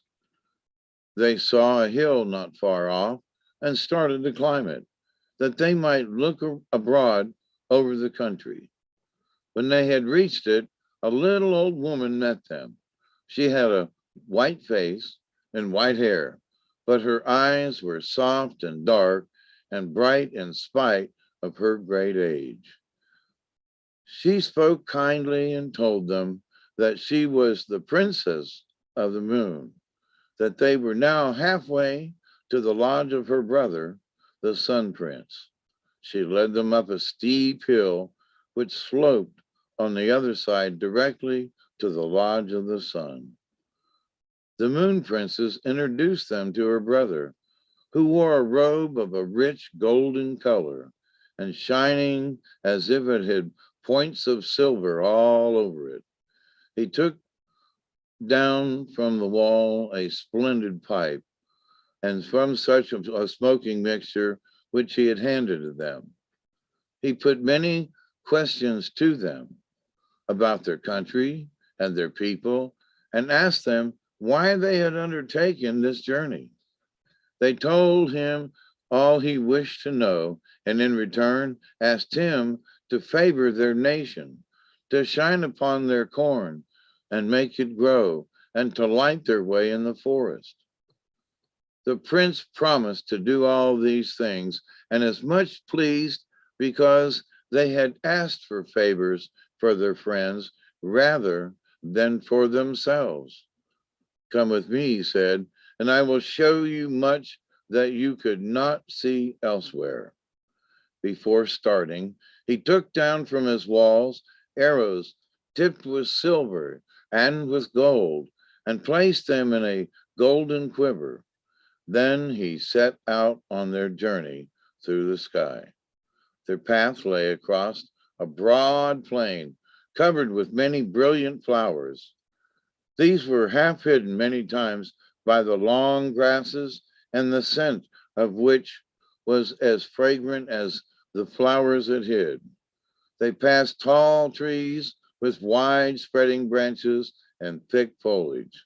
The most luxuriant were on the banks of a river as clear as crystal stone, or on the edge of little lakes, which in their stony trails looked like bowls of water set there for the use of a mighty giant. Tribes of waterfowl flew about, and birds of bright plumage darted through the forest like a shower of arrows. They saw some long, low lodges with cages filled with singing birds hanging on the walls, but the people were away. When they had traveled half across the sky, they came to a place where there were fine, soft mats, which the young men discovered were white clouds. There they sat down, and the Sun Prince began making preparations for dinner. At this place there was a hole in the sky, and they could look down upon the earth. They could see all of its hills, plains, rivers, lakes, and trees, and the big salt lake they had crossed. While they were looking down at a tribe of Indians dancing, something bright flew past them, downwards through the hole in the sky, and struck the merriest dancer of them all, a young boy, son of a great chief. The warriors of his tribe ran to him and raised him with great cries and sounds of sorrow. A wizard spoke and told them to offer a white dog to the Sun Prince. The animal was brought, and the master of the feast held the choicest portion above his head, saying, "We send this to thee, great spirit." And immediately the roasted animal was drawn upwards and passed through the sky. Then the boy recovered and went on dancing. After White Cloud and his companion had feasted with the Sun Prince, they walked on till they saw before them a long slope that was like a river of gold, flowing across silver sands. "Keep close to me," said the Sun Prince, "and have no fear. You will reach your home in safety." So they took hold of his belt, one on either side of him, and felt themselves lowered as if by ropes. Then they fell asleep. When they awoke, they found themselves in their own country, and their friends and relatives were standing near them, rejoicing over their return. They related all their adventures and lived many years in honor and in plenty, the Sun Prince smiling upon them in all their undertakings. How about that one?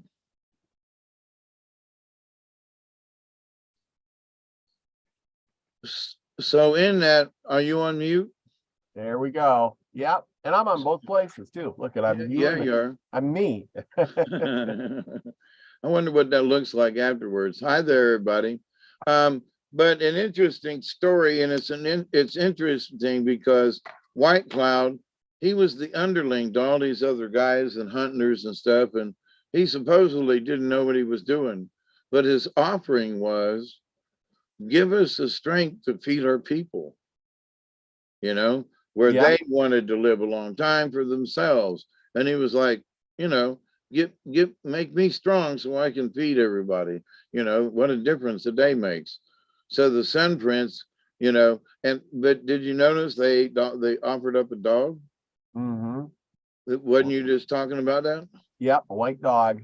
Yeah, so synchronicity and things, you know. So there you go. They offered up a dog, and we were just discussing that. Pooey. You know what the funny, I've been listening to this and it sounds like it's really weird, but I'm listening and I'm trying to imagine this in my head, and I'm thinking these guys went on this long journey and they were picked up by aliens. You know, I agree. Yeah. Yep. because it says he says first it's a pale-faced man. Now I don't know when this story came, but why would they have a pale-faced man who has a flying machine? And then they get into this thing and it makes a loud roaring noise and the wings are flapping and stuff like that.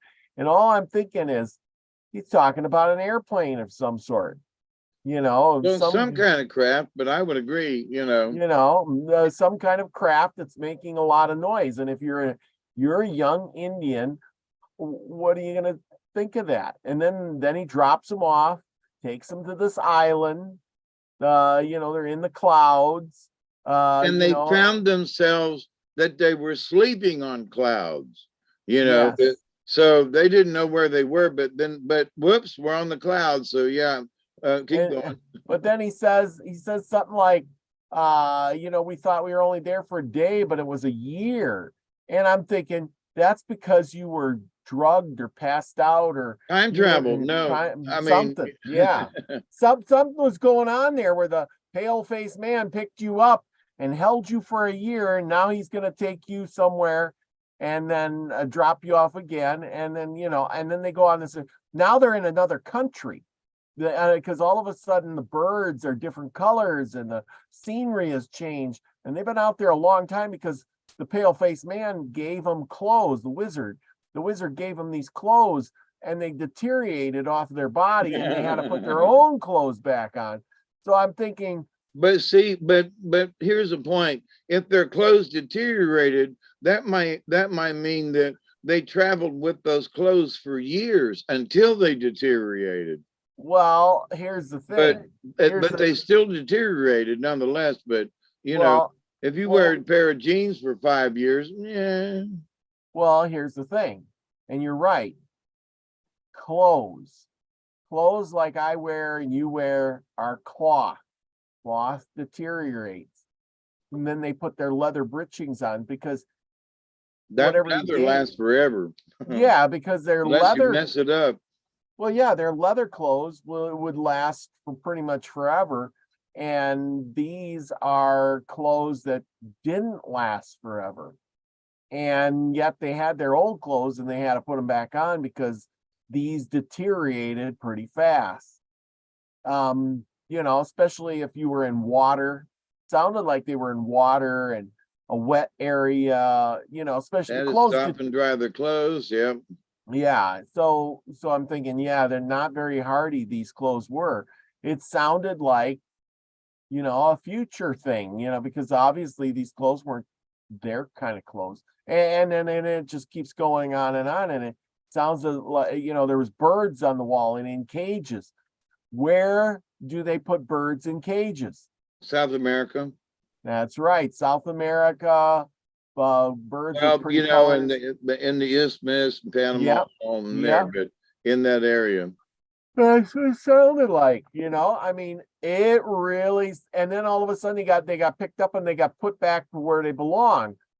Now, after all of that journeying, they got put back where they belong, like right away. Yeah, I like mean, he put them to sleep and they woke up. Dun yeah, and now we're home again.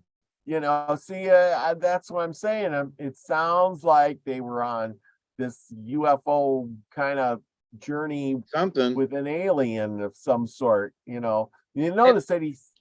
Well, go ahead. you know, and the alien,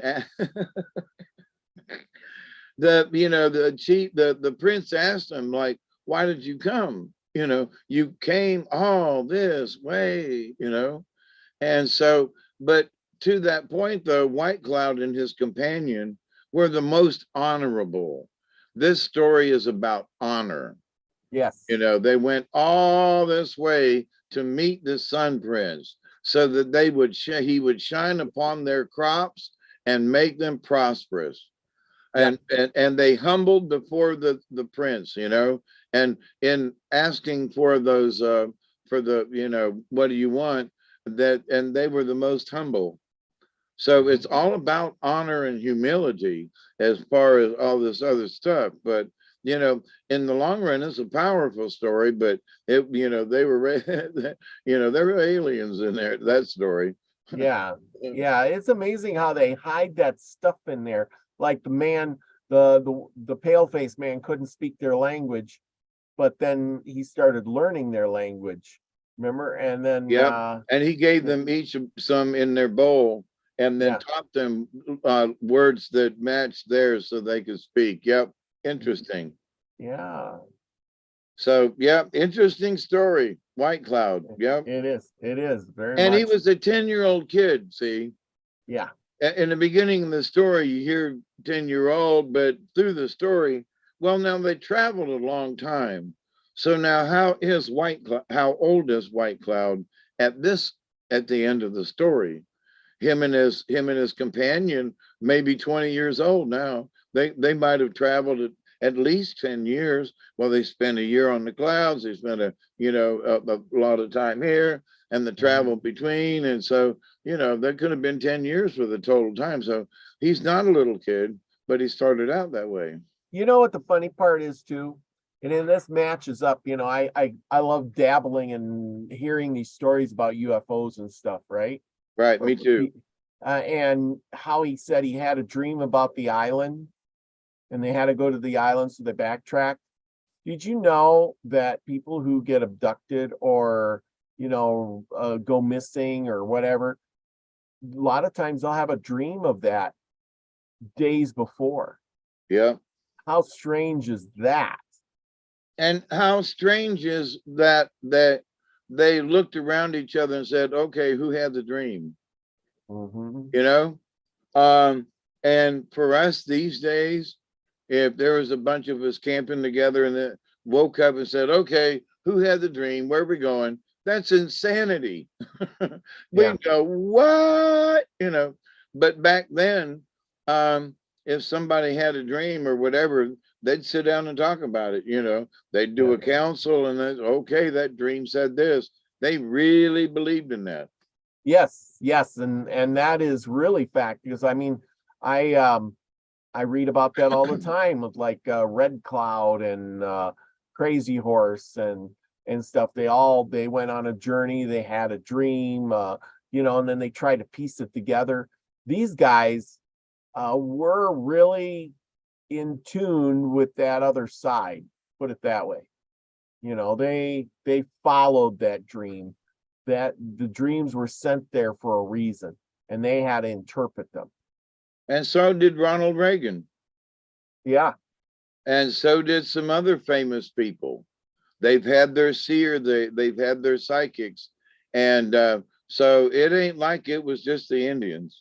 And each of the popes and the king, well, maybe not the popes, but there were a few popes that were a little strange where they had seers and they had, the astronomers, to tell when one planet was going to be here and next and so forth. So that all counts, you know, as part of the deal. Yeah, yeah, absolutely. So did you pull a card? 3 of them. Holy mackerel. Okay. Yeah, and they're all face up, and they're all cards that well, we've had Raven before, and it's been a while, but we've had grouse before, and it's been a while, I think, but we've got deer. Oh, cool. And sort of favorite cards. I love the deer card. I love the deer card, and whether it's appropriate or not, but we've got Raven first up. I got to put my other glasses on because of the print in the book is smaller. All right.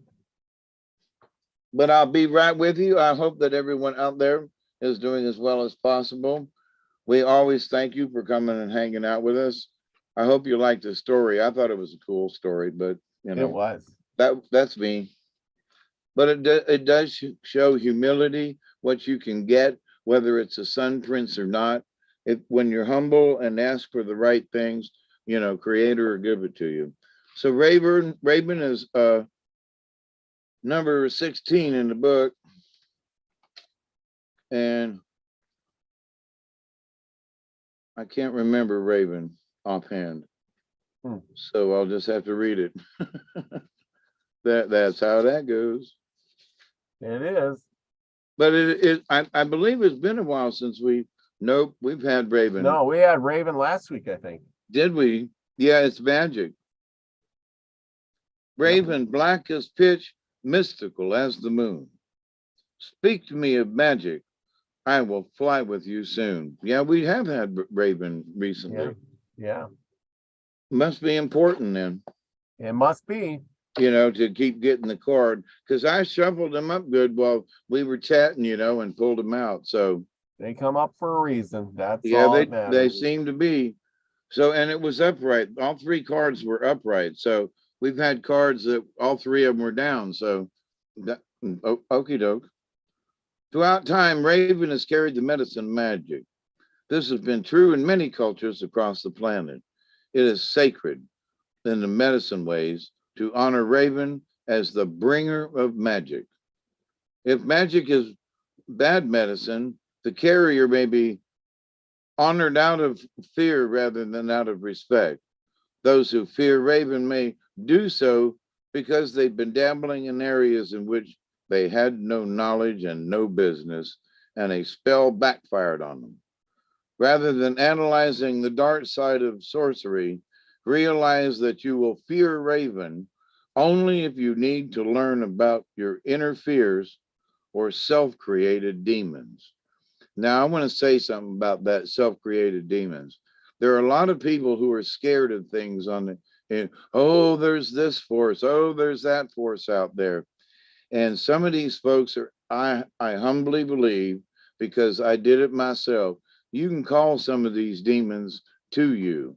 And sometimes you can call a demon that ain't there. You literally are making something up in your head because you feel a certain way. And in that, you think it's a demon. And when actually it ain't nothing but you. Be careful. Raven magic is powerful medicine that can give you the courage to enter the darkness of the void, which is the home of all that is not yet born. The void is called the Great Mystery. Great Mystery existed before all other things came into being. Great Spirit lives inside the void and emerged from the Great Mystery. Raven is the messenger of the void. So you want to learn about things and you want to enter the mystery. It's not a scary place, but you want to enter in and learn about stuff, ask Raven to help you out.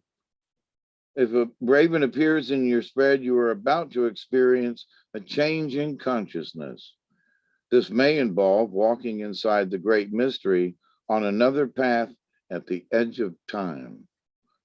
It would portend a signal brought by the raven that says, you have earned the right to see and experience a little more of life's magic. Raven's color is the color of the void. the black hole in space that holds all the energy of the creative source, all of the energy of the creative source. So when you go into the void, you're in there with all of the creative force. Think about that one. So we're already surrounded by stuff in the universe, but if you journey into the great void, you're really covered. In native teachings, the color black means more, it means many things, but it does not mean evil. That the great void, darkness, it's not evil. The black can mean the seeking of answers, the void or the road of the spiritual or the non-physical. The blue black of raven contains an iridescence that speaks of the magic of darkness and a changeability of form and shape that brings an awakening in the process. Raven is the guardian of ceremonial magic and in absentia healing. So you want to send healing to somebody, you send it with Raven. Raven is the messenger that carries all energy flows of ceremonial magic between the ceremony itself and the intended destination. So if you're doing a ceremony to heal people in the Ukraine or help starving people, then, Raven is that messenger. If you have chosen Raven in it, magic is in the air. Do not try to figure it out. You cannot. It is the power of the unknown at work, and something special is about to happen. The deeper mystery, however, is how you will respond to the sparkling synchronicity of this alchemical moment. That's a tongue twister. Will you recognize it and use it to further enhance your growth? Can you accept it as a gift from the Great Spirit? Or will you limit the power of the great mystery by trying to explain it away? So there's Raven. Now, next in line is Grouse. And we know that Grouse is with the spiral. And it's about, number 34 too. Okie dokie. 34. All right. Got to keep going here. I hope everybody's doing well. And I hope these cards speak to you in some way. Grouse is a sacred spiral. So now we've just had magic. And now we've got sacred spiral with the grouse. Grouse of the sacred spiral leading us on to reach the everlasting heights where we can live as one. Grouse often flocked in abundance throughout the North America, but now even on the plains where these birds were so plentiful, there is an absence of them. Many Plains Indian tribes dance the grouse dance to honor these birds. And I've seen the grouse dance, it's beautiful. The movement of the dance follows a spiral, which is the ancient symbol of birth and rebirth, the rib tunnel of eternal return. The sacred spiral is also one of the oldest known symbols for personal power. When you think of grouse medicine, visualize a whirlpool or even a tornado, for the sacred spiral will take you to the center. The spiral is a metaphor for personal vision and enlightenment. Many initiates on Vision Quest paint spirals on their bodies and believe that the great mystery will favor them with visions of power and purpose because of this symbol. The whirling dervishes of certain Sufi tribes, orders are masters of the spiral dance and can transcend to higher states of awareness through the repetition of the sacred movement. It is said that dervishes can travel to the center of the spiral and return with any magical power they choose. In the dervish state, one enters the great silence and has direct communication with the Creator. By spinning clockwise or counterclockwise, the dervish draws or repulses specific energies. Sufi dancing is a system which connects one with the divine source through ritual treatment. If you have grouse medicine in your cards, undertake a meditation on the various qualities of movement within your world. They want me to repeat that. If you have grouse medicine in your cards, undertake a meditation on the various qualities of movement within your world. Now, how you move about in your world. Are you clumsy?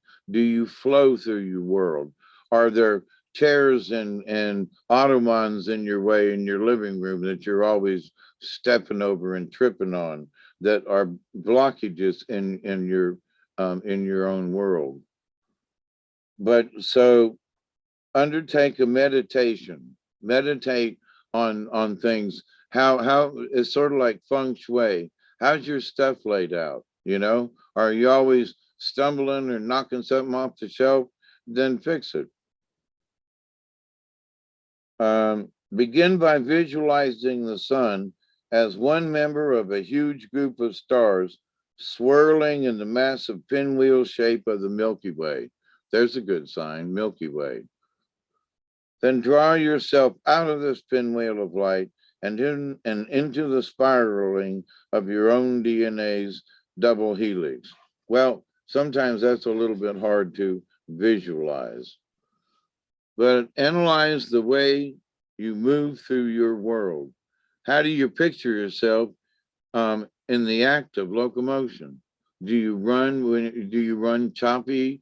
Do you run at all? Do you walk at all? What kind of reaction do you create with the energy you send into the universe? What words would you use to describe the way you move through both the material and the spiritual world?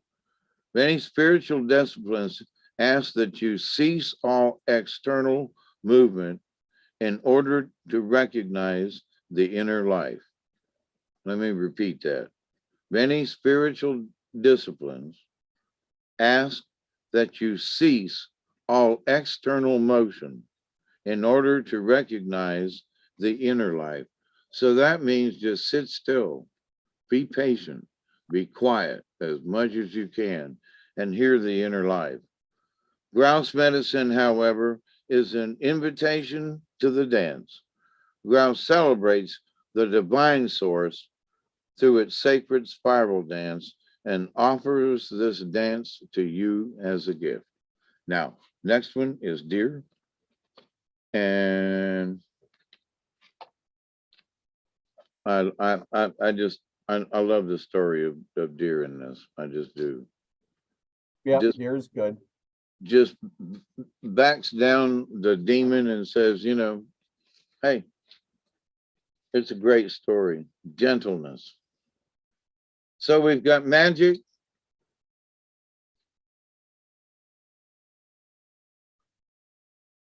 We have the spiral dance, and here comes deer with gentleness. Dear, so gentle and loving you are, the flower of kindness and embrace from afar. So here's the story. One day, Fawn heard Great Spirit calling to her from the top of Sacred Mountain. Fawn immediately started up the trail. She didn't know that a horrible demon guarded the way to the Great Spirit's lodge. The demon was trying to keep all the beings of creation from connecting with the Great Spirit. He wanted all of Great Spirit's creations to feel that Great Spirit did not want to be disturbed. This would make the demon feel powerful and capable of causing them to fear him. Fawn was not at all frightened when she came upon the demon. This was curious, as the demon was the archetype of all the ugly monsters that have ever been. The demon breathed fire and smoke and made disgusting sounds to frighten Fawn. Any normal creature would have fled or died on the spot from fright. Fawn, however, said gently to the demon, Please let me pass. I'm on the way to see Great Spirit. Fawn's eyes were filled with love and compassion for this oversized bully of a demon. The demon was astounded by Fawn's lack of fear. No matter how he tried, he could not frighten Fawn because her love had penetrated his hardened, ugly heart. Much to the demon's dismay, his rock-hard heart began to melt, and his body shrank to the size of a walnut. Fawn's persistent love and gentleness had caused the meltdown of the demon. Due to this gentleness and caring that Fawn embodied, the pathway is now clear for all of Great Spirit's children to reach Sacred Mountain without having to feel the demons of fear that are blocking their way. Now, to me, that is always an important message. The pathway is now clear for all of Great Spirit's children to reach Sacred Mountain without having to feel the demons of fear blocking their way. Demons of fear. Lots of folks have got fear in them, and they're not necessarily demons really, but you fear something long enough, it feels like there's a demon in there. Dear teaches us to use the power of gentleness to touch the hearts and minds of wounded beings who are trying to keep us from Sacred Mountain. And we all know there are people that are trying to get in their way. And all we have to do is have peace in our hearts and gentleness. It's like dappling of a fawn's coat. Both the light and the dark may be loved to create gentleness and safety for those who are seeking peace. If Deer has gently nudged its way into your cards today, you are being asked to find the gentleness of spirit that heals all wounds. Stop pushing so hard to get others to change and love them as they are. Apply gentleness to your present situations and become like the summer breeze, warm and caring. This is your tool for solving the present dilemma you may be facing. If you use it, you will connect with Sacred Mountain, your centering place of serenity, and Great Spirit will guide you. Good message. Good message. Yes, Raven with the is. magic and Grouse with its, I forgot what it's, the spiral, number 34.